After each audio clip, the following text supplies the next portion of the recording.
Businessman Opinion. Ya, mitra bisnis, pemerintah sedang mengembangkan BBM dari sumber nabati, mulai dari kelapa sawit, singkong, dari jagung, tebu, agar Indonesia ini bisa mewujudkan swasembada energi di tengah ancaman pasokan BBM yang sangat rapuh jika terjadi konflik geopolitik global. Nah, menurut Presiden Prabowo, Indonesia ini sangat kaya dengan sumber nabati ini yang seharusnya bisa dimanfaatkan maksimal. Nah, apa nih komentar Anda mengenai pengembangan BBM alternatif dari sumber nabati yang banyak sekali didapatkan di Indonesia tentunya ya? Silakan mitra bisnis di 5091887. Anda bisa hubungi dan berikan komentar Anda di sana atau di WhatsApp call 0816 924 924. Ya, kita tunggu nih komentar-komentar Anda mitra bisnis. Pemerintah saat ini sedang mengembangkan BBM dari sumber nabati mulai dari kelapa sawit, singkong, jagung, dan tebu agar Indonesia bisa mewujudkan swasembada energi di tengah ancaman pasokan BBM yang sangat rapuh jika terjadi konflik geopolitik global. Menurut Presiden Prabowo, Indonesia sangat kaya dengan sumber nabati ini dan seharusnya bisa dimanfaatkan dengan sangat maksimal gitu ya. Oke, menurut Anda gimana ini dengan pengembangan BBM alternatif dari sumber nabati ini di Indonesia? Di antaranya tadi bisa dari kelapa sawit, ini luar biasa banyaknya gitu ya, singkong, apalagi jagung, tebu. Wah, ini banyak sekali memang sumbernya di Indonesia. Gimana nih menurut Anda? Apakah ini bisa diwujudkan dan kira-kira mungkin ada gambaran kapan baru bisa terwujudnya? Silakan, kita tunggu ya mitra bisnis komentar-komentar Anda. Kalau ada apa-apa, pejabat kita tuh ya seperti sekarang perang Iran, Israel, Amerika ya. Mereka tuh panas dalam, men. Panas dalam kasih pisau dong. Nanti kalau perang udah selesai, jadi mereka ngigo. Biasa orang panas dalam ngigo kan. Ngigo nanti perang selesai ya, jadi nggak usah kasih obat, langsung penyakitnya sembuh. Oke. Jadi menurut Akang Yansen apa? Ini nggak mungkin gitu. Bahan-bahan ini sebagai bisa dijadikan sebagai. Mungkin sih itu singkong sekitar 6 bulan kita mau tanam. Iya. Kalau saya bangun pabrik gimana kan? Bahkan mereka istilah pada singkat mereka kan pada dalam ngaco. Jadi nanti kalau perang selesai dia nggak usah kasih obat, maka nanti penyakitnya sembuh deh. Oke. Yang ngomong ini. Iya. Mungkin sih men di dunia nggak ada kok lebih canggih Tiongkok, Jepang, Amerika. Mungkin punya tuh Indonesia tuh. Sebenarnya sih ini ide yang bagus ya kan buat ketahanan energi ya. Cuman masalahnya kenapa nggak dari dulu ya kan? Coba kalau dari dulu, saya rasa Indonesia pasti bisa karena Indonesia ini kan kaya akan sumber daya alam nabatinya. Jadi pasti bisa sebenarnya kalau dari dulu.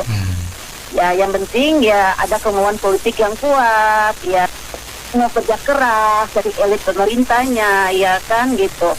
Tapi ini kan dari pemerintahan ke pemerintahan, pernyataan seperti ini kan sering kita dengar, keinginan-keinginan seperti ini kita dengar, sering nyatakan, tapi sampai dengan saat ini nggak direalisasikan juga. Ya kan, makanya kita sebagian besar impor BBM. Kalau yang sawit, solar ya, solar oke lah kita udah produksi sendiri ya, jadi kita udah mengurangi impor ya, gitu. Kalau solar dari sawit kita olah menjadi solar ya kan, gitu. Tapi kalau yang kita tergantung sekarang kan bensin, minyak ya, bensin gitu, BBM. Dan sebenarnya gini, kalau masalah kejadian geopolitik saat ini itu Indonesia relatif dia nggak terlalu berpengaruh ya, karena Indonesia untuk minyak ya, itu untuk impor dari Arab itu cuma sekitar 25% berupa minyak mentah ya. Justru 75%-nya itu yang dari Asia Tenggara, dari Singapura sama Malaysia kita impor ya gitu. Yang paling banyak nih kayaknya dari Singapura ya gitu. Cuma masalahnya saat ini kan kapal tanker pengangkut minyak ini yang punya Indonesia kan tertahan di Selat Hormuz, karena tutup kan.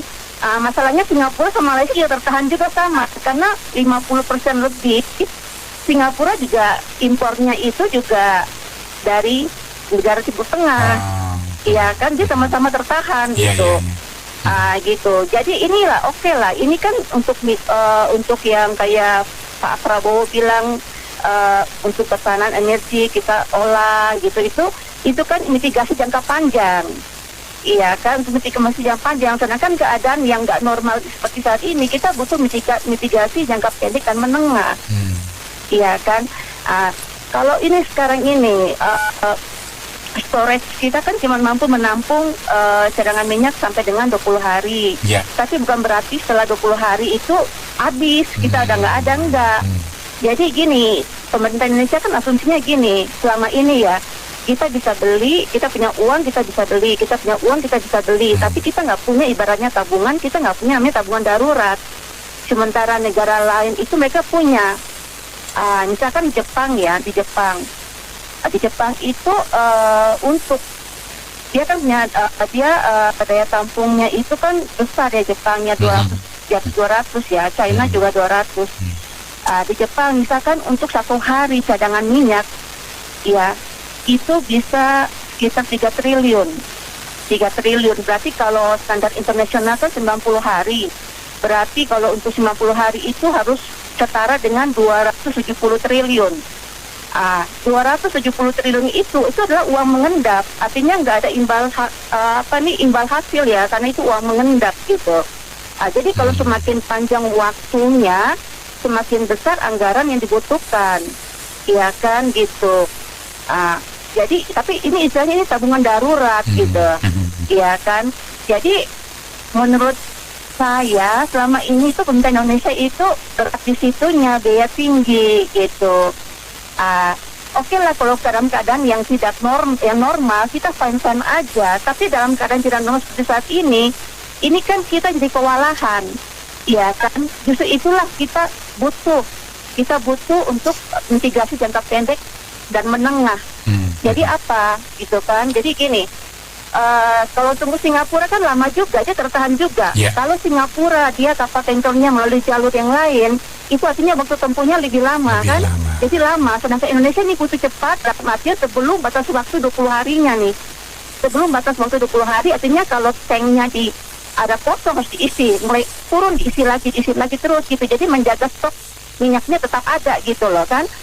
Kalau menunggu Singapura terlalu lama juga, iya kan. Mau nggak mau kita harus melakukan peralihan impor. Dan impor yang dengan negara di kawasan yang nggak melalui Selat Hormuz. Ya mau nggak mau ya melalui misalkan Brasil, Amerika, atau mungkin ada yang di bagian Afrika, ya kan gitu. Cuman masalahnya kan pasti kita mendapatkan itu dengan harga yang lebih tinggi, ya kan. Makanya saya bilang buruan pemerintah Indonesia untuk sekarang kan ada kenaikan harga minyak dunia nih, ya kan. Buruan untuk segera impor gitu kan, dan sebelum batas waktu 20 hari juga gitu. Jangan sampai nanti pada saat kita ngambil minyak ke Amerika, misalkan ya itu harganya sudah tinggi, sudah 100 US dollar per barrel misalkan. Sementara kan selama ini kan kita belinya itu 78 US dollar per barrel, ya kan. Ini artinya kalau sampai kita ngambil di angka 100 US dollar, ini kan berarti kita mengambil minyak dengan harga yang lebih tinggi, ya kan. Kalau harga lebih tinggi, otomatis kan namanya ongkos produksi juga jadi naik, ya kan. Jadi sekarang kalau lebih tinggi, apakah APBN kita itu sanggup, ya kan. Kalau APBN nggak sanggup, ini kan otomatis harga BBM berpotensi naik. Seperti pernyataan Pak Purbaya. Pak Purbaya juga bilang kan ada potensi untuk naik harga BBM. Nah ini saya takutkan, ya kan. Kalau harga BBM naik, otomatis harga barang yang lain-lain itu naik. Ini bisa inflasi dan deflasi. Indonesia bisa di bulan ke-2 sampai ke-4 gitu kan. Gitu. Jadi ini yang harus bagaimana sekarang jalan keluarnya, bagaimana pemerintah supaya bisa tetap subsidi, ya kan. Pokoknya mengambil harga lebih tinggi minyaknya, dia bisa tetap subsidi, itu harus memangkas program-program prioritas yang anggarannya besar, seperti misalkan MBG, Koperasi Merah Putih. Jadi MBG itu mungkin saat ini sementara hanya untuk ke masyarakat yang benar-benar membutuhkan, mungkin sekitar 25% masyarakat gitu kan. Terus kemudian Operasi Merah Putih juga menekan semua pengeluaran gitu kan, gitu. Jadi dipangkas anggarannya untuk subsidi gitu. Jangan sampai nanti APBN kita kalau nggak kuat berarti kan jebol. Divisinya pasti di atas 3% kan, Bung Anto. Kalau jebol gitu pasti divisinya di atas 3% kan APBN kita gitu. Jadi saya rasa ya untuk saat ini yuk pemerintah cepat-cepat impor. Pertama untuk jangan sampai batas waktunya berakhir nih, ya kan. Terus yang kedua itu jangan sampai harganya melambung lebih tinggi lagi, ya kan. Jadi saya rasa inilah mitigasi jangka pendeknya dulu.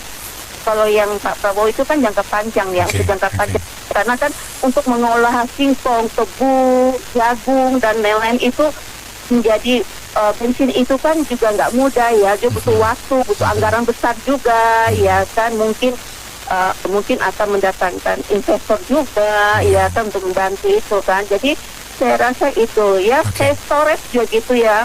Seharusnya tuh storage itu dibangun untuk kapasitas yang lebih besar, ya kan. Cuman ya itu juga perlu biaya juga, butuh anggaran juga cukup tinggi. Belum lagi setiap harinya untuk pengisian cadangannya itu kan juga butuh, seperti saya bilang kan, di Jepang per harinya 3 triliun. Jadi kalau 90 hari mereka simpan itu berarti 270 triliun. Kalau lebih lama panjang waktunya lagi, itu lebih banyak anggaran yang dibutuhkan. Tapi itu uangnya mengendap gitu. Tapi itu namanya tabungan darurat. Gitu. Semua negara itu ada kayak begitu. Gitu. Oke, gitu aja. Yang kalau kita baca dari dulu ke dulu, Pertamina tuh beli minyak kenapa sih harus pakai broker-broker itu? Itu aja yang pertanyaannya gitu loh. Kita selalu Pertamina kan udah perusahaan kan Pak ya. Kok harus pakai broker lagi begitu? Kok nggak pernah pindah langsung ke sumbernya gitu loh. Itu yang membuat ngebingungin gitu loh sejak kasus tempo hari pertama apa premium itu ya. Iya, jadi BUMN ini nggak beli langsung ke sourcingnya, nggak kayak kita beli tiket. Jadi kita lalu beli Tokopedia, kayak gitu. Tokopedia kan punya web langsung, misalnya ke Garuda itu kan lain kan, dia cuma mediator ya, harga lebih murah. Nah selama ini kalau kita baca itu selalu apa-apa tuh selalu ada pihak di tengahnya nih bingung. Nah, itu kayaknya nggak efektif gitu Pak. Kalau darurat, jadi harus ngendalin mediator di tengah ini. Kalau dia kuat dapat, kalau dia nggak kuat nggak dapat. Kayak beli karcis tiket. Itu membuat di mata awam secara ekonomi mestinya udah B2B ya, company to company ya. Kok ada pihak ketiga lagi di tengah-tengah gitu? Kecuali Pertamina ada perpinjaman dari pihak tengah-tengahnya. Faktanya kagak ya kan Pak? Iya, itu aja saran Pak. Tujuannya sih baik, Pak Tanto. Dari sisi kabati intinya tujuannya. Pertanyaan terbesarnya adalah kenapa nggak mau ngambil yang sudah ada dari Jerami yang kemarin yang sudah ada hasil tesnya? Kenapa ada warga, ada masyarakat, warga negara Indonesia yang bisa melakukan pertemuan tidak difasilitasi oleh Badan Riset Internasional Indonesia gitu ya, BRIN itu loh ya. BRIN ya. Iya, kenapa nggak bisa fasilitasi? Ya, contohnya lagi kan ada juga tuh yang penemu waktu itu pakai air ya, motor bisa jalan pakai air yang sudah dites oleh mereka sendiri, akhirnya dibeli oleh dibeli penemuan itu sama pihak luar dari Italia ya kan, motor pakai H2O ya kan, yang difilterisasi segala macam bisa jadi bahan bakar gitu loh. Kenapa tidak difasilitasi seperti itu gitu, ya kan? Jadi kayak sekarang tuh kayaknya kita tuh ngerasa kalau bukan mereka menemukan bukan sesuatu yang hebat gitu loh. Karena BRIN itu apa sih yang dilakukan gitu loh? Gak ada yang merasa lihat temuan itu hebat-hebat gitu loh. Soalnya warga kita, warga Indonesia yang notabene sudah melakukan penemuan, sudah melakukan riset, kenapa nggak difasilitasi gitu loh? Kayaknya ada yang aneh gitu loh. Memang karena BRIN kita itu nggak cuma kayak makan gaji buta gitu loh. Iya kan? Apa yang selama mereka bekerja di situ, selama itu didirikan, riset apa yang pernah mereka lakukan? Gak ada, gitu loh. Gak ada sesuatu yang bisa berguna bagi bangsa Indonesia kok. Selama riset itu berdiri, ya kan? Giliran ada riset penemuan yang bagus, yang inovatif, malah dicela, gitu kan? Ya kan? Contohnya lagi tadi terakhir masalah bahan bakar dari jerami. Pak Balil bilang uji kelayakan. Kenapa mau difasilitasi untuk uji kelayakan? Gitu loh. Kenapa mesti nanti udah dibeli orang baru tuh keluar gitu loh, ya kan? Makanya sebenarnya lucu gitu loh. Apa takut karena Pertamina bangkrut terus jadi nggak bisa jadi produksi gitu loh? Ya kan orang-orang sudah menemukan penemuan baru dari jerami dan mereka sudah coba, ya kan? Masalah uji kelayakan, ya tes lah, bantulah mereka gitu loh. Ya kan? Jerami kan padahal banyak di Indonesia gitu loh. Kenapa nggak mau dilakukan pengembangan-biakannya, penemuannya, terus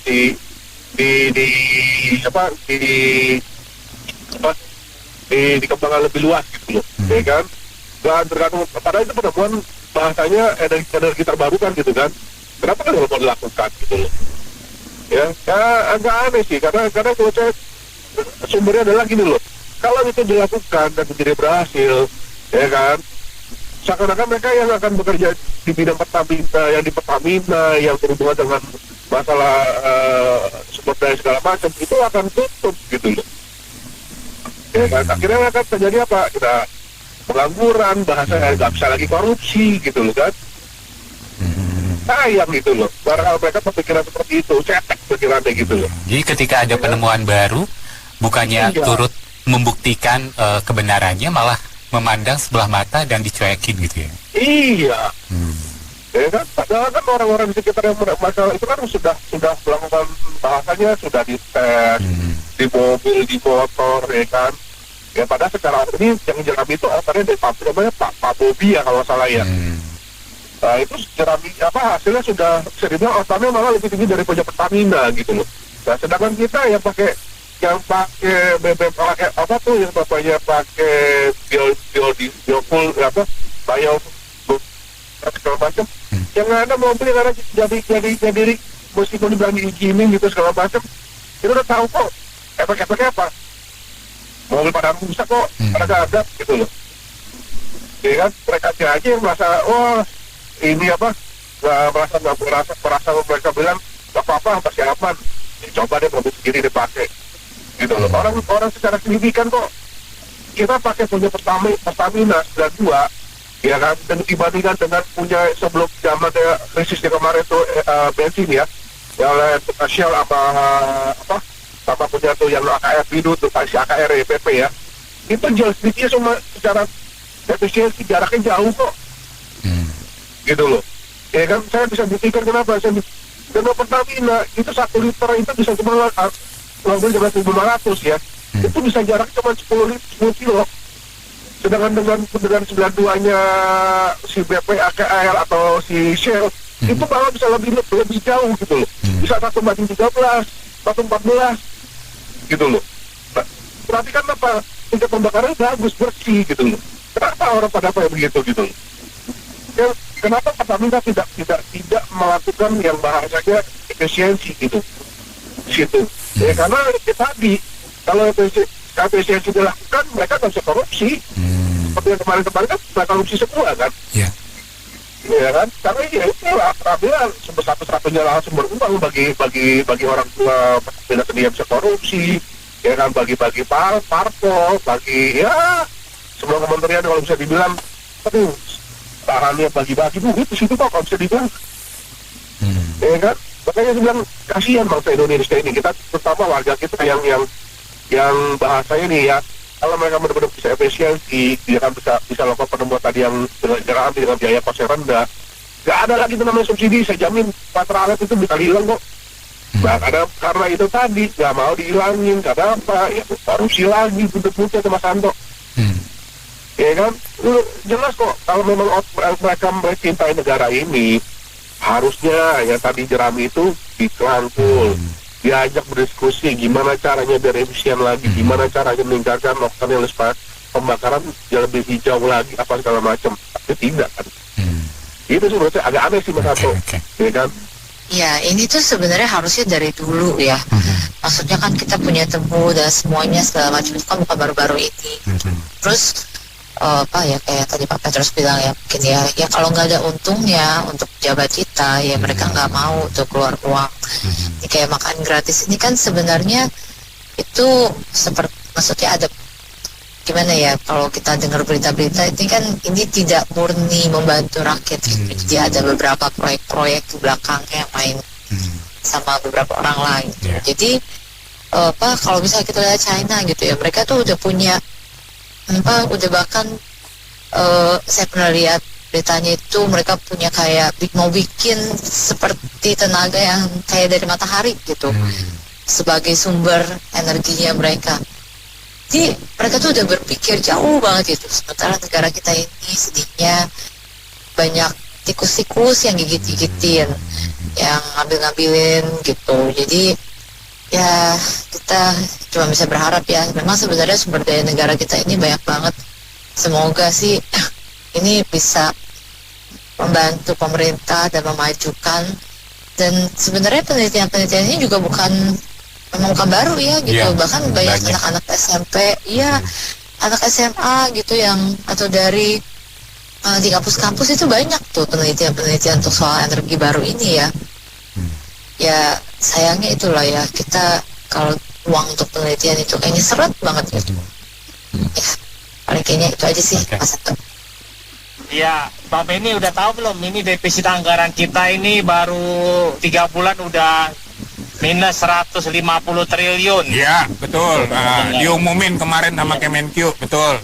Iya. Mau siapapun menteri keuangannya, mau Gatot Kaca, mau malaikat, pusing kalau punya presiden kayak begini, Pak. Iya. Iya. Ada roket dibeli, ada pesawat dibeli, ada kapal induk dikasih, dia beli, dia ambil. Iya, emang kapal induk tuh perawatannya nggak mahal apa? Orang Italia aja angkat tangan, miara perawatan kapal induknya, habisin anggaran belanja negara mereka. Indonesia malah nekat, masuk ke jurang, gitu. Jadi ya menurut saya tuh Indonesia itu udah telat Bang Denny. Oke. Ibaratnya kan kita kan kalau misalkan udah jadi negara pengimpor waktu kita zaman Soeharto kan kita masih anggota OPEC ya. Ya pas kita udah keluar ya kita harus sudah mengambil langkah dong. Harus punya alternatif gitu ya, BBM alternatif ya. Kita apa kita listriknya dari kayu bakar, apa kita kumpuli dari ranting-ranting gitu. Iya. Ini mah presiden udah ke-8 nggak ada pemikiran kayak begitu. Udah sekian, udah berapa tahun kita keluar dari OPEC Bang Benny? Iyalah dari zamannya reformasi kan, sebelum reformasi kita udah keluar. Kita udah jadi pengimpor BBM. Iya, udah jadi net importer. Ya kan namanya kelapa sawit kan emang udah ada turunannya lah, kita udah jadiin sekarang ada B30 ya. Ada B30 betul. Iya, udah dicampur di pesawat juga. Nah, cuman ya emang untuk yang ke kendaraan kita kan emang belum mampu nih karena kita kan mesin-mesin itu masih tergantung sama Jepang, mesin-mesin kendaraan kita. Iya. Jadi kalau mau itu Indonesia itu ya daripada kemarin ngimpor pickup ya mendingan dia buat kendaraan yang memang berbasis sawit gitu. Jadi benar-benar serius. Jadi mobil nasional berbasis bahan bakar sawit, nah, itu baru benar. Ini mau buat mobil nasional tapi isinya bensin juga. Nah, ya dablek itu Bang Presiden. Ya, nasi pecel Bu, nasi pecel. Dijamun Bu. Yang pakai kencur apa enggak? Itu yang bau kencur. Aduh, kacau nih negara Mbak Benny. Kalian semua masih pada ketawa ketiwi ya. Aduh. Bu, ketawa ketiwi juga menghibur diri Bu, bukan apa-apa. Betul, nah Benny betul. Tapi mau sampai kapan? Nah, ya enggak? itu. Selamanya. Nah, lu jangan dong. Makanya apa-apa kan tidak ada yang abadi, ya enggak? Nah, jadi pengertiannya kan pantun ibu kan juga benar kan? Pemimpin Tiongkok Xi Jinping, pemimpin Konoha Xi Jinping kan? Xi Jinping. Masih ingat kan? Ya. Jadi mau apa lagi gitu loh, diputer-puter, dipelintir-pelintir, ujung-ujungnya semua kan pendapatnya ya yang gimana ya? Iya Bu, benar. Istilahnya mau kalau diputer, menurut ibu, dijilat, dicelupin sama aja Bu. kalau menurut ibu sih ini pengalihan isu, nah Benny kan lagi marak-maraknya BOP suruh ini kan, maksudnya masyarakat kan nggak setuju. Ya. Jadi ya kita disuguhi berita-berita seperti inilah supaya bikin kita beralih gitu kan, nggak fokus, nggak waspada. Makanya seperti kata Profesor Renaldi itu betul tuh, nah Benny. Makanya kita harus selalu stay alert, stay focus, dan stay relevant. Itu saja lah. Pemerintah itu sebaiknya itu menggunakan strategi rakyat, jangan cuma ngandelin pemerintah gitu. Kalau kita ngandelin pemerintah kan anggarannya banyak, hasilnya belum menentu gitu. Kalau kita lihat itu di daerah Jawa Tengah itu di Banjarnegara kan ada itu yang bisa bikin mesin kalau kita tanya kan 200 juta, dia plastik bisa jadi solar. Cuman memang kapasitasnya itu kurang besar lah. Ya kalau mesin yang kapasitas 1 kintal 1 hari itu menghasilkan solarnya itu 90 liter. Itu udah sepertinya gitulah, mesinnya udah dijual. Mungkin kalau pemerintah itu bisa membantu mengembangkan biar lebih besar kapasitasnya itu bisa membangun kreasi rakyat lah. Kalau semua dengan pemerintah yang berbuat ya anggarannya banyak, nggak ada hasilnya kan. Belum dari itu kemarin itu di Bobibos itu katanya di Indonesia nggak diterima, katanya ke Timor Leste itu dari padi itu, dari gagang padi itu kan Damen lah, dari Damen itu katanya itu bisa, kalau itu memang belum terbukti tapi baru viral gitu ya. Itu kalau pemerintah bisa membantu masyarakat yang bisa berkarya, dibantu biar lebih maju kan mungkin lebih cepat gitu. Jadi jangan semuanya dimonopoli pemerintah, nanti keluar ujung-ujungnya keluar subsidi banyak, korupsi numpuk. Kalau pemerintah bisa membangun masyarakat biar bisa berkarya kan, masyarakatnya juga punya pendapatan, punya hasil, masyarakat juga terbantu dari tempat pekerjaannya gitu. Itu kan kayaknya Indonesia bisa maju ke depan. Kalau udah sesuatu yang membuat defisit anggaran mendadak, baru dia kepikiran gitu. Kenapa nggak dari dulu gitu kan? Bahkan kalau kayak soal energi itu saya aja udah mulai mandiri di energi di rumah ya. Kayak saya udah memakai panel surya, jadi saya 50% itu udah mengurangi pemakaian listrik PLN. Sebenarnya Indonesia ini di mana aja, karena saya udah membuktikan ya Mbak, di Indonesia ini di mana aja kita itu nggak perlu PLN sebenarnya. PLN ini sebenarnya bakal bangkrut bentar lagi kalau di Indonesia itu, karena saya udah membuktikan dengan panel surya itu saya andaikan panel surya saya lebih banyak itu saya seharian itu bisa Mbak tanpa PLN gitu. Cuman kan emang harga panel surya agak mahal. Ya itulah saya bilang Indonesia baru kepikiran kalau udah sesuatu itu mendesak gitu. Nggak ada perencanaan. 5 tahun ke depan ini kita harus mandiri energi dengan membuat energi sendiri gitu. Nggak ada seperti itu. Gitu. Sekarang ini si Rambo Jawa ini mempoya-poyakan APBN yang untuk sesuatu yang nggak perlu. Dia beli rudal, dia beli pesawat, dia ngambil kapal induk dari Itali. Kapal induk itu emang gratis, cuman perawatannya mahal banget, Mbak. Perawatan berkalanya itu yang mahal itu. Makanya Itali itu bersyukur ada yang mau nampung, karena dia udah nggak sanggup lagi untuk biaya perawatannya.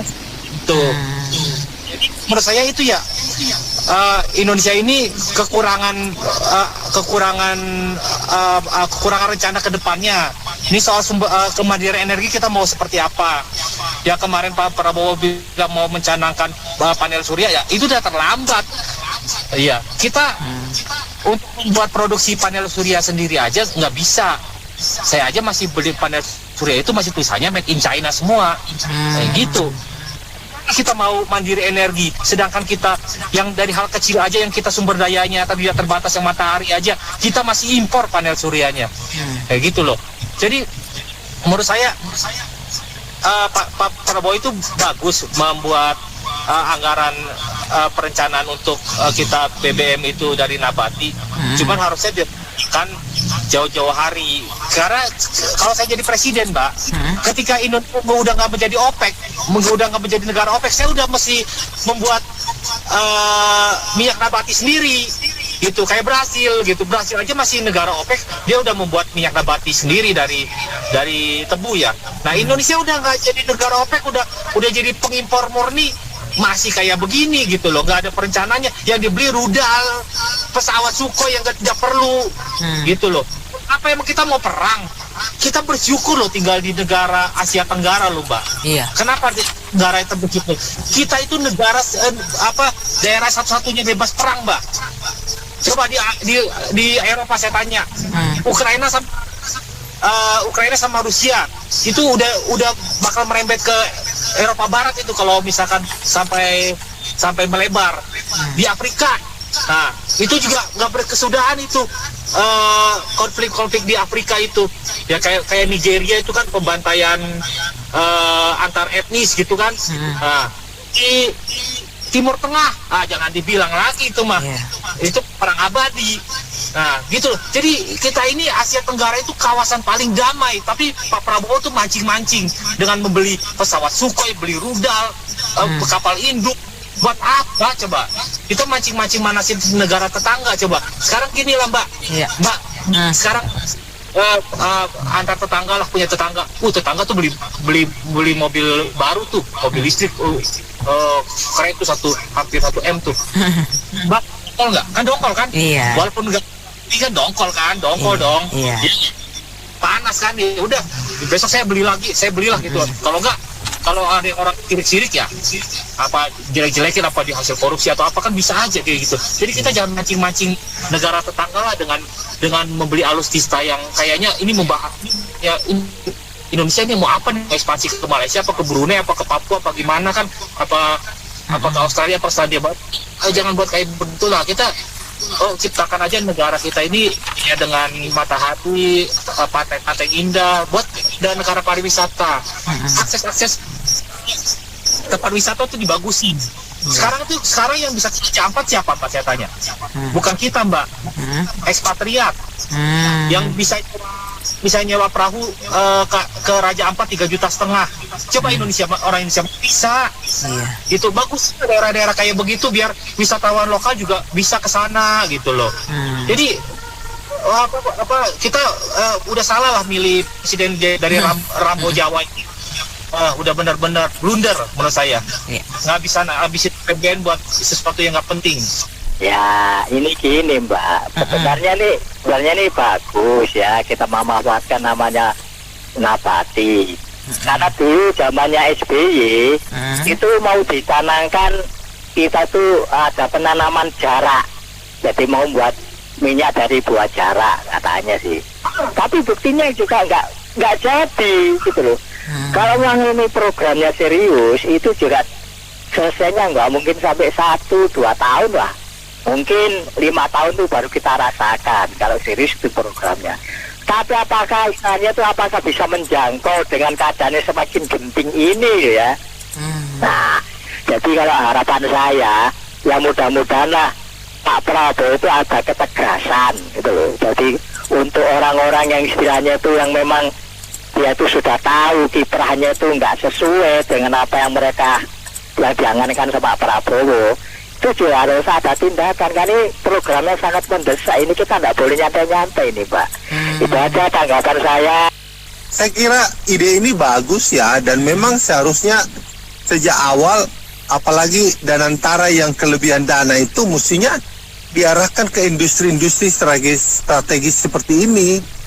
Jadi jangan nunggu krisis baru berpikir seperti ini, mestinya dari dulu ya dikembangin ya. Energi apa sumber apa ya, sumber energi atau sumber minyak bumi, sumber energi ya, energi macam-macam ya, itu dari nabati itu sangat banyak ya variannya. Jagung ada, tebu aja bisa dijadikan ini juga sumber ini sumber nabati juga. Pokoknya banyak banget, termasuk singkong. Kita kan tidak sulit sebenarnya dalam itu, cuman repotnya gini, saya tuh agak bingung Indonesia ini ya. Indonesia ini negara agraris, tapi jagung aja masih ada juga yang masih import. Apa ndak aneh kadang-kadang ya. Aneh banget, maksudnya kita ini tidak konsisten dengan hal-hal yang sebenarnya bisa kita lakukan sejak dulu gitu loh. Seperti yang tadi dikatakan dari minyak jarak, mestinya kan itu dari dulu sudah bisa dijalanin, kenapa enggak? Apa karena memang ya upetinya yang kurang atau apalah, susah ya kali ya, nggak ngerti. Cuman mestinya jangan tunggu krisis seperti ini baru dikembangin, telat jadinya. Butuh waktu kan kembangin itu kan. Ini harusnya konsisten sebagai strategi industri yang bersifat strategis untuk Indonesia. Karena ini memang kita butuh ngapain import banyak-banyak kalau importnya banyak banget minyaknya kan, importnya kan, cuman sedangkan bisa diadakan di sini. Jagung aja sebagai sumber minyak di luar negeri sudah dikembangin sejak dulu. Kita masa nggak bisa gitu loh. Iya. Nah itu kan harusnya bisa, dan itu nggak sulit mestinya. Kalau ini ya mau pakai ahli pertanian kita itu kan bisa dimanfaatkan semua. Jangan ahli pertanian kerja di bank ngapain? Saya kira itu sih. Ini rencana mendadak ini. Rencana mendadak. Itu kacang kedelai kok masih import terus dari Amerika untuk bikin tempe, tahu. Itu kenapa nggak bisa diproduksi di Indonesia, Pak? Dan juga katanya kayak akan nabati. Itu kan kacang kedelai kan nabati juga. Ini sebetulnya sudah dikembangkan sejak zaman Pak SBY jadi presiden. Udah berapa puluh tahun yang lalu itu. Ya kita jarak segala macam itu. Sebetulnya tebu itu bisa semua. Cuman apa namanya, pemikiran sesaat. Terus kalau udah perang selesai, udah balik lagi ke semula. Jadi saya nggak begitu menanggapi dengan serius nih cara seperti ini. Nah, itu kalau mau dikembangkan kacang kedelai aja kembangkan dengan baik. Karena Indonesia orang yang banyak makan tempe, makan tahu. Nah itu kan protein. Kenapa itu nggak dikembangkan? Sekarang masih impor. Mungkin ya kalau asumsi saya nih, anggapan saya, nggak ada persentase di situ. Kalau umpamanya impor dari luar negeri, ada 10%, ada 10% dapat jatah itu. Jadi tetap dipertahankan. Kalau umpamanya di dalam negeri, mereka itu dapat duit. Jadi semuanya dikembangkan untuk mendapatkan untung, dapatkan cuan. Nah itu yang jadi masalah kan, manusia Indonesia ini kan doyan dapat persentase komisi, uang dengar, uang macam-macam. Saya kan juga bergerak di bidang properti. Harus ada uang dengar. Uang dengar itu referral kalau di properti. Kalau umpamanya kita bersama-sama itu namanya kobro. Jadi ada persentase 10% untuk orang yang ngedengar doang. Itu ya susahnya orang Indonesia itu udah menjadi rahasia umum. Orang Indonesia itu adalah doyan persentase, dapetin persen itu 10% dari harga jual dari segala macam. Kalau umpamanya banyak bertonton 1 kilo umpamanya 1 ton mau 10% atau ratusan ton dapat. Semua begitu. Jual beras pun begitu. Semua. Itu udah gejala penyakit kita lah. J, yang pertama nih dulu nih, dari kemarin ngomongin BBM mulu nggak selesai ya kan? BBM lagi, cadangan minimal lagi katanya. Terus akhirnya mau bikin nabati gitu kan Ina ya? Nah, itu kemarin yang 4.000 lagi 4,8 miliar barel. Ya. Jelas-jelas itu data itu adalah data stok BBM. Mereka mengalihkan itu dengan bilang bahwa itu adalah stok yang belum ditambang katanya gitu. Dikiranya rakyat Indonesia goblok gitu loh, cadangan atau resource minyak bumi. Kok belum ditambang? Jadi masih tersimpan di bumi. Lah makanya gitu loh. Cadangan yang disimpan di bumi itu namanya cadangan atau resource nih ya. Berbeda dengan stok. Kalau namanya stok BBM yang sudah jadi BBM kok. Stok BBM ini berarti kan minyak bumi yang sudah ditambangkan gitu loh. Ini yang goblok siapa sih sebenarnya gitu loh. Tak pikir nih. Coba kalau cari menteri itu coba inilah kalau memang nggak bisa nyari menteri yang bener ya main undian aja lah gitulah sekalian gitu loh maksud saya tuh. Sisaan ya beli karung dalam kucing. Ya iya kan betul sekalian ngapain sama-sama bikin nggak berkualitas. Jadi lama-lama ini mainnya kayak Amerika ya gitu loh. Jadi mainnya tuh ke akal-akalan, serba akal-akalan ya. Satu itu kenapa saya bilang kayak Amerika ya. Datanya kalau tidak akurat ketika nanti kepergok dia akan beralih ke yang lain dengan alasan lain gitu ya. Terus alasan keduanya apa? Tadi pertama bilangnya itu adalah cadangan minyak bumi yang belum ditambang. Kedua katanya kilangnya nggak ada. Gimana kilang mau ada? Kilang lu bakarin semua kok. Gimana? Lu bikin kilang, lu bakarin buat proyek lagi, bikin kilang lagi gitu kan. Begitu ada momen gini bilang nggak ada kilang kan kampret namanya gitu loh. Nena tuh sebenarnya juga bingung loh Pak. Masa kilang kalah sama geledek? Lah makanya kalau ngomongin kilang Nena, kita nambang minyak bumi itu dari era sebelum Mbah Harto tuh kan nambang. Iya dong. Dan kilang sudah ditambah terus tuh. Terus logikanya bagaimana kita bisa mendapatkan sampai 4,8 miliar barel segitu kalau kilang kita nggak cukup? Berarti akal-akalan lu. Bilang kilangnya nggak ada tuh akal-akalan gitu loh. Apalagi sampai yang bilang si Pak Bahlil, astagfirullahaladzim. Pak Bahlil bilang 320 hari. Wah ngaco nih bener nih 320 hari. Ya. Orang kelas Jepang kecil yang nggak punya apa-apa dia masih punya cadangan tuh sampai 2 tahun kok. Ya 265 hari Jepang. Lah malah 265 hari itu berarti nggak sampai setahun ya, anggap aja gitu ya. Oke. Lah Indonesia ini loh ibaratnya minyak bumi yang mau digali dari Sabang sampai Merauke itu banyak tuh. Dan mereka sudah menggali itu di Indramayu, di Cepu, di mana-mana itu buat ngidupin rakyat sendiri tuh sisa, Kak Nena. Sisa. Nah, Pak Adi, berarti gini, ibaratnya gini yo. Kan lapar nih anak kita lapar ya. Terus ngomong sama mamanya kan, tenang aja nak gitu, nanti ada kok berasnya itu tersisa 20 hari. Terus udah gitu kagak ada, ya, belum ditanam masih di bumi.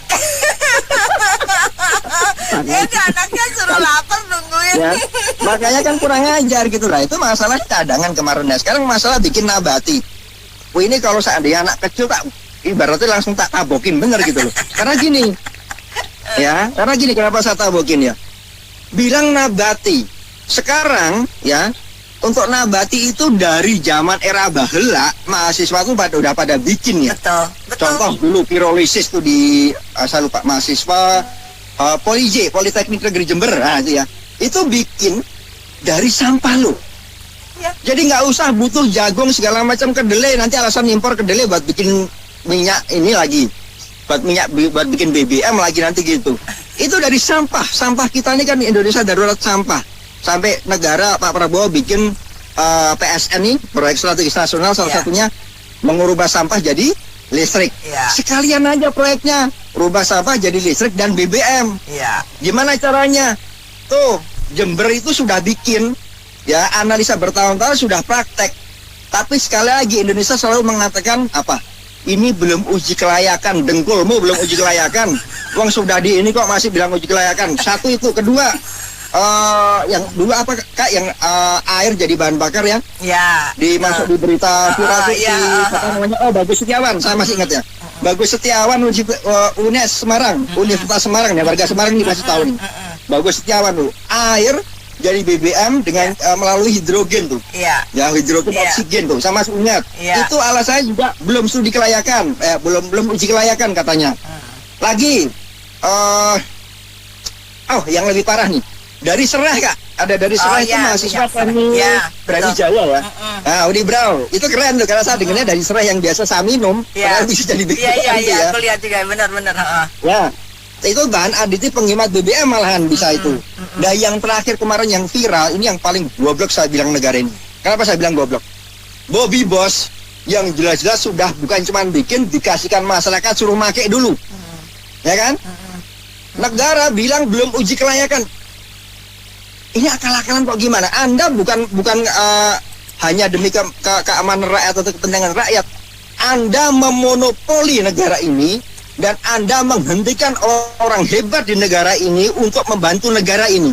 Akhirnya orang-orang hebat ini akan lari ke luar negeri dan dibeli oleh orang asing. Kayak zaman kasus Boeing, ya. Bobby Bos itu membuat itu malah justru dari bahan-bahan yang sederhana dia pakainya tuh dari jerami. Jerami padi, limbah sisa panen padi. Ya betul.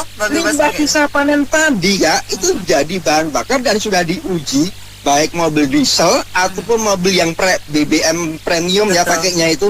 Nggak ada masalah sama sekali. Selalu pemerintah mengatakan ini belum uji kelayakan. Kalau ngomongin Indonesia, sudah bicara uji kelayakan sampai kiamat gak bakal selesai tuh. Kayak kasus SMK belum uji kelayakan. Karena ya kan. Sebetulnya ngomong gak layak. Karena ngomong gak layak. Apapun yang rakyat Indonesia bikin dengan baik, pasti Indonesia akan bilang ini belum uji kelayakan, ya kan? Saya pikir yang perlu diuji kelayakan itu tak sampean semua tuh yang perlu diuji kelayakan gitu loh. Lo ya kan, gitu loh Kak Nenanya kesel saya karena gitu loh. Indonesia itu banyak orang pintar. Banyak orang pintar Kak Nena. Benar. Ya kan? Banyak orang pintar tapi tidak dihargai di negara sendiri karena mereka lari ke luar negeri. Ya, kayak zaman Boeing itu dari Pak Habibie tuh.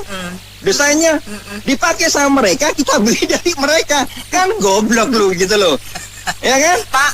Lo fakta. Ya goblok nggak apa-apa, yang penting duitnya oke. Ya sih tapi gini kan kalau di mata saya orang duitnya banyak pun kalau kelihatan gobloknya lu percuma lu naik nggak mau turun juga kan pasti kan gitu kan. Yang penting dibilang goblok, yang penting suke. Ya udah, nah kita mau jadi negara apa gitu loh. Kita mau jadi negara katanya mau jadi macan Asia. Itu kan prinsipnya kan gitu. Alah. Selamat pagi. Matur nuwun sudah menunggu. silakan Pak Saifuddin. Saya bisa menanti jadi gitulah. Ya silakan Pak. Ya saya mau nanya, itu Om Bob itu sekarang yang jualan kopi ya? Bob jualan kopi. Om Bob itu ternak luwak masalahnya. Tapi waktu itu kalau di Bali, kalau minumnya di kebun itu 40.000 per tangkir. Tapi kalau di Kelapa Gading bisa 125.000 per tangkir. Iya emang. Wah lagi di bandara yo. Terus? Di bandara, cerita juga Om Bob. Salam buat Om Bob ya Den. Siap. Jurusan gitu kopinya yang lebih baik. Iya. Terus itu tadi yang goblok tapi suki itu apa ya Den? Suki upah nggak leh? Suki dewi ninggal ke utang negara. Saya itu mengenai tidak jelas ya tentang aslinya. Tapi saya pernah berdampak yang B20 itu yang dari kelapa sawit. Saya dulu pemakai B20, mobil saya ada waktu itu masih ada ratusan. Itu yang hampir 40 unit hancur gara-gara B20. Jadi sebaiknya kalau memang pemerintah mau bikin minyak begitu, dia harus koordinasi dengan pabrik mobilnya, jadi biar sinkron antar pemakai dan pembuat BBM itu. Iyalah, betul. Saya ngalamin hancur saya itu mobil saya yang B20. Iya. Gitu aja yang saya konsentrasi kelapa sawit aja lah, nggak usah singkong atau buat kolak aja pergi kata Pak Osman.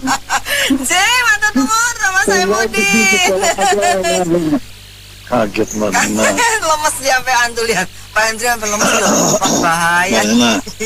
Ya Pak. Presiden kita tidak ada masalah apa lagi Marina. Allah lah, tanyain mulu. Oh. Enggak Mbak Nena, kita kan Pak, kecilin radionya deh Pak, kecilin radionya biar Bapak nggak bingung. Sudah ya. Nggak pakai radionya Bapak bingung, apalagi pakai radio. Mbak Nena. Ya. Mbak Nena, sampai minyak nabati Mbak Nena, itu kan dari dulu jarak itu kemana? Kenapa mesti Bapak Presiden kita yang bicara?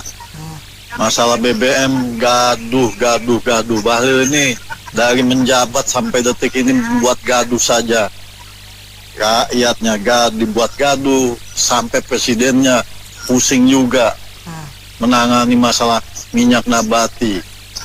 Harusnya libatkan, kalau memang benar ada minyak nabati, libatkan. IPB kita itu ada kan. Mereka banyak penelitinya.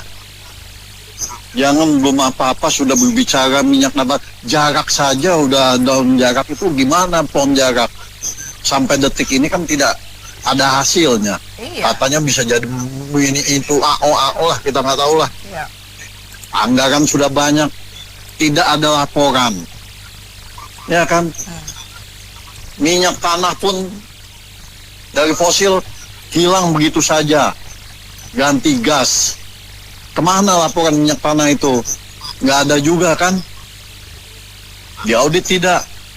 Nggak tahu ada pemain sulap, kita nggak tahu minyak tanah itu dimainkan. Ya nggak? Iya. Itu. Kalau mau benar-benar libatkan lagi, masih ada sumber daya alam kita yang belum tersentuh. Kalau perlu Bapak Presiden kita instruksikan. Apa tuh? Indonesia banyak sepiteng. Oh iya. Benar, karena memang sudah ditemukan yang dari pupnya sapi itu bisa jadi sumber listrik sebuah desa. Nera udah pernah datang itu ke tempatnya. Betul Mbak, jangan sapi saja Mbak, manusia sepiteng tiap rumah kan ada. Lebih banyak yo. Lebih banyak yang manusia Mbak. Setiap rumah bikin instalasi kalau memang benar itu sumber gas yang alam yang paling bisa benar-benar dibudidayakan. Apalagi rumahnya itu Pak Hendri yang ya. ada saja. Gimana? Apalagi rumahnya Gimana, Pak Mbak? Hendri. Wah. Iya, rumah saya ya kan Indonesia ini kita nggak akan kekurangan gas mungkin. Ya nggak? Itu. Jadi kita mendengar berita-berita minyak nabati ini itu hasilnya sampai detik ini, apalagi kan berpacu terus katanya mau produksi langsung. Jarak yang kemarin itu udah banyak kita keluar uang itu nggak tahu hasilnya kemana.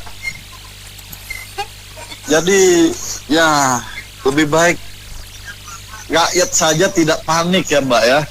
Cuman karena dibuat gaduh seorang pembantu presiden ya jadi kayak begini. Pemerintahnya yang justru panik. Nggak tahu panik mereka bisa bekerja atau tidak, kita nggak tahu lah. Mungkin mereka tidak bisa memenuhi kebutuhan rakyatnya. Ya dengan cara begitu mereka buat gaduh. Rakyat dipusingkan juga. Nggak tahu 20 hari kita ke depan dapat tidak itu bahan bakar kita betul-betul memang ada penimbunan, nanti begitu lagi ini mereka buka dengan naik. Kita rakyat ini mereka mau naik berapa saja kita ngikut saja kalau Mbak. Ya nggak? Seberapapun harga naik kita ngikutin. Tapi begitu pada waktunya turun, mereka bercokol di situ saja harganya. Senang mereka, tidak akan menurunkan, tapi menurun 5 perak, 10 perak. Giliran naik kan mambungnya tinggi-tinggi, begitu mau turun mereka diam-diam saja. Iyalah. Dengan dalil begini begitu. Kalau udah naik ya males lah turun. Nah itu makanya saking keenakan. Saking keenakannya jadi kayak begini. Kalau rakyat mau naik seberapapun bayar sama rakyatnya, mau dipajakin berapapun dibayar oleh rakyat.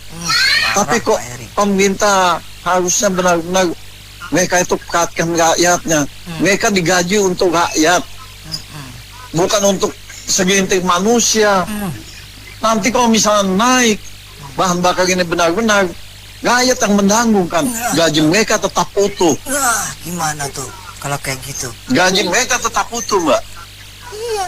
Terus harusnya mereka malu kan. Terus mesti gimanain? Enaknya gimana ini? Apa? Enaknya gimanain?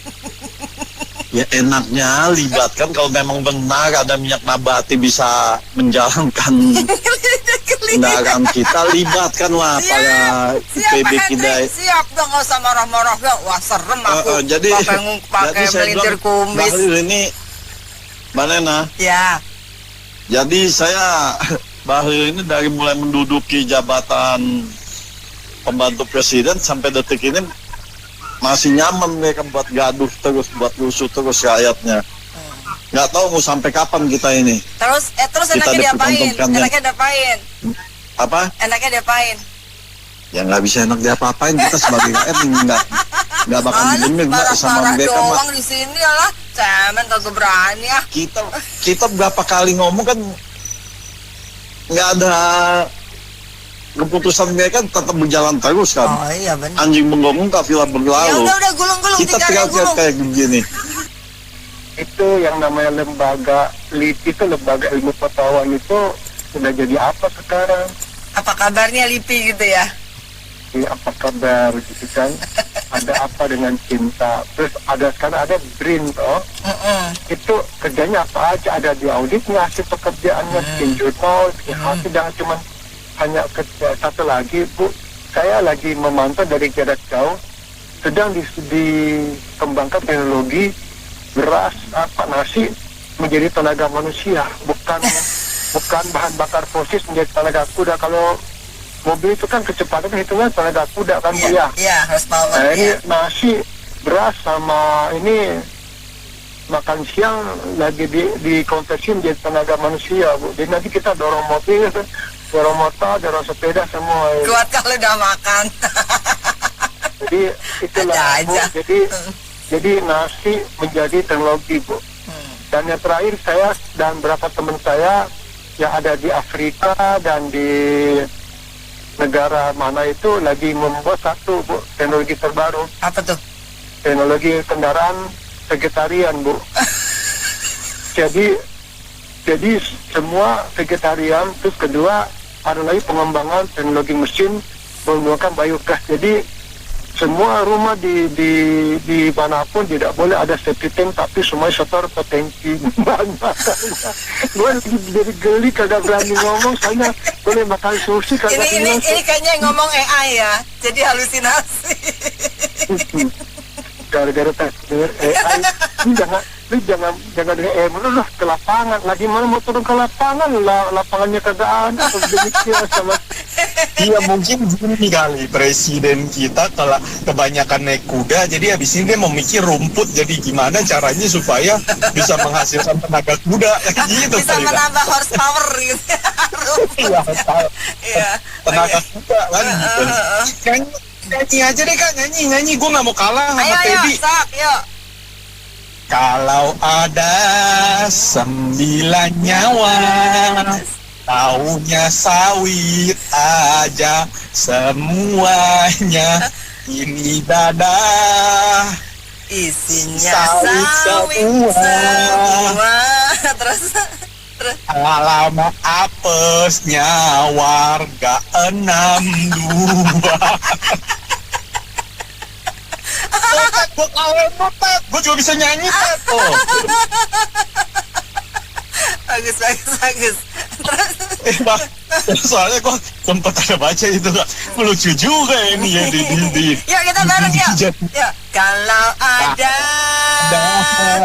9 nyawa isinya maunya sawit saja semuanya ini dada isinya sawit semua.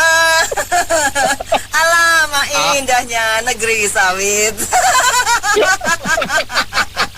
Thank you deh, thank you. Iya Kak, ini Kak gini, Pak Presiden jangan dikasih mic dah. Gak boleh ngomong berarti, gak boleh ngomong di publik. Iya, lagi puasa. Iya nggak? Sekarang belum ada satupun negara setahu saya yang berhasil bikin BBM nabati jadi surplus kan? Belum ada. Tip yang apa sih? Ya. Belum ada. Jadi yang benar-benar pakai nabati menjadi bahan bakar utamanya kayaknya belum ada Kak. Pertama, nggak cost efektif Kak. Terus negara kita banyak mafianya Kak. Nah itu tuh. Mafia, iya mafia banyak. Katanya kakak Heri kan tadi setuju sama gua katanya. Mafia banyak, koruptor bejibun, maling nggak ketolongan banyaknya Pak. Udah benahi yang bener, nggak usah lah segala macam tete bengek nabati, bangun kilang ya nggak Kak, refinery, bikin seperti di luar negeri, stoknya 200 hari, karena negara kita negara besar, jangan dibikin semua dikuasai mafia, akibatnya semua lini itu Kak, yang saya ngomong, Steve During lah, si Pinkos lah, semua makan gila-gilaan, biaya terminal di pelabuhan, biaya pengangkutan, itu rakyat yang bayar semua. Jangan-jangan kalau pemerintahnya kerja, curiganya saya bensin 1 liter cuman goceng. Iya. Ini ayah-ayah wae kurang kerjaan, mendingan jalan ngomong lah kalau nggak bisa. Ini nipuin orang apa? Aduh, ampun ya. Pemerintah siapa yang ngomong ya? Ya. Di berita itu siapa yang ngomong? Menteri siapa yang ngomong? Atau siapa? Bahlil. Bahlil. Iya. Oh ya. Menteri SDM. Bahlil yang balul. Aduh, bikin ini aja, bikin ketawa orang aja. Ini ampun dah. Bukannya Moyung, kalau Akong digelodok ngomong mah Menteri Moyung ini. Kerjanya apa ini? Harga udah naik, perang udah terjadi, Selat Hormuz sudah dicekik, ya. Bentar lagi dia adjust tuh itu harga bensin ya. Nggak cuma harga bensin, harga barang-barang juga bakal naik. Ya, rupiah jatuh. Ini baru bangun tidur kali dia ya. Oke, selain Bahlil juga presidennya juga udah ngomong juga sih. Sawit, iya, singkong sama sih. Oh iya. Ya emang dari itu ya. Emang dari situ kalau kita ngomong dari sumber teratasnya nggak bener, bawahnya ngaco. Kan namanya guru kencing berdiri, murid kencing semprot kemana-mana. Ya kayak Akong itu. Melebeh. Rumah tetangga disemprotin. Nah, ya kan, begitu dikejar dia kabur, nggak keburu sleting tuh. Sekali sleting kena burungnya. Jadi lucu-lucuan aja lah. Ya bagus ini Pas Emen pilih berita yang bikin lucu-lucu lah, bikin rakyat senang ya. BO-nya jadi semarak. Aduh, ini lagu lama kayaknya ya. Oke. Maksud lagu lama itu kita itu memang benar, kita nggak bisa membohongi. Kita tuh negara yang kaya. Dia punya alam, sumber daya alamnya kaya, tapi sayang, semua tuh sayang. Iya. Nggak bisa dikelola. Pertama itu. Yeah. Jadi ya kita nggak usah jauh, kita ambil contohnya kayak Freeport aja lah. Kita pencadangan emas tuh banyak sekali. Yeah. Sampai mungkin kalau dari uang kas itu Freeport lubangnya mungkin kelihatan tuh gede-gede semua, bopeng-bopeng lah ibaratnya gitu loh. Yeah. Yang keluar siapa? Orang asing semua. Nah, kalau ini kita bilang sumber daya alam untuk fosil minyak segala macam kita juga punya, tapi yang nggak ngerti juga kenapa bisa begini kondisinya. Kita bilang Indonesia, Pak Prabowo bilang kita punya minyak nabati segala macam semua. Iya benar, kenapa baru sekarang? Itu udah terlambat. Orang di negara-negara udah puluhan tahun yang lalu mereka sudah berusaha mengembangkan. Lah kita kenapa baru sekarang? Kemarin Thomas sempat dengar ada bahan bakar minyak yang setara dengan RON 98 itu Pak Bobby Bos itu kan juga sudah ada, tapi belum dilegalkan ya kelihatannya itu ya. Nah kelihatannya belum dilegalkan, karena mesti proses daftar ini, daftar itu, diselidiki ini, begitulah prosesnya. Itu juga nabati ya. Iya. Kemarin juga kan sempat kan berapa waktu lalu KDM kan yang lihat ada sumber bahan bakar lagi. Nah, jadi terlalu panjang prosesnya. Kita bukannya mensupport, malah kayaknya supaya Pertamina tetap ini baru dimatiin. Kalau menurut saya pribadi ya, lihat begitu ya. Harusnya kan justru itu, bagus kita support supaya untuk bisa menggantikan yang sekarang kalau fosil udah habis ya kita bisa punya yang baru. Tapi dengan cara begini kan orang-orang yang banyak inventor penemu itu jadi kecewa. Bukan negara support mereka, malah mereka punya usaha bisa ibaratnya ilegal kah, dimatikan kah, apa segala macam. Ya nggak heran para ahli kita bisa lari ke luar negeri. Di sana mereka punya hasil karya itu disupport. Itu hak paten tuh dipatenkan di sana. Jadi di kita bukan begitu, bukan di sana, malah dibeginiin gitu loh. Banyak hal yang terjadi bukan ibaratnya mungkin ya bagi pemerintah kita tuh dengan begini kondisi negara begini mereka bersyukur. Kenapa? Ya Indonesia ada di tempat terus. Isu agama lah, isu apa dipolitisasi semua. Jadi Indonesia tidak maju-maju gitu loh. Kalau menurut saya seperti itu jadinya. Karena negara itu nggak ada seperti kita gitu loh. Mereka maju, cara berpikirnya, teknologinya, penelitian semua maju. Kita aja seperti ini. Ya kita mau dibilang dari dulu dibilang Indonesia negara kaya. Nggak salah. Tapi sayang cuma ngomong di mulut saja. Negara yang tidak punya apa-apa, Mbak, contohnya si Singapura, Malaysia. Singapura lah. Pasir aja masih impor Indonesia. Air aja impor Indonesia. Tapi kenapa bisa mereka lebih maju dari kita? Itu kan pertanyaan sangat besar gitu loh. Mereka negara kecil yang sekaya kita. Seperti itu loh. Jadi terlambat lah kalau saya bilang sih seperti sekarang ini. Sayang. Oh sudah terlambat karena kan minimal butuh beberapa tahun, mungkin 5-10 tahun baru bisa diaplikasikan. Itu satu. Kedua, kalaupun bisa cepat, kan perlu anggaran yang besar. Anggaran kita kan defisit terus. Nah ini jadi dengan dua hal ini aja kayaknya sudah nggak mungkin gitu Pak untuk saat ini ya. Sedangkan kondisi BBM sudah akan mepet kan. Itu Mbak Mary. Jadi dua hal. Pertama adalah terlambat karena butuh waktu. Kedua, kalaupun mau dipaksakan digenjot, itu kan perlu anggaran yang sangat besar. Sedangkan anggaran kita sudah defisit gitu Pak. Bagaimana mungkin? Iya, ditambah lagi ancaman pasokan BBM-nya ini sudah di depan mata begitu ya. Ya, sudah di depan mata. Ini seperti mission impossible. Iya benar. Itu Mbak Mary. Baik. Kalau bisa pemerintah itu tindakannya di sana. Jadi pemerintah itu mensupport riset dari masyarakat kita yang sudah ada. Jangan ada masalah baru riset itu kan membutuhkan waktu lama tahunan. Jadi kalau masyarakat sudah ada ya didukung. Ya seperti yang tadi Bobby Bos itu ya Pak Zainal ya. Iya kalau ada masyarakat juga setor pajak, ada pajak badan, ada pajak penghasilan, sama-sama negara juga untung.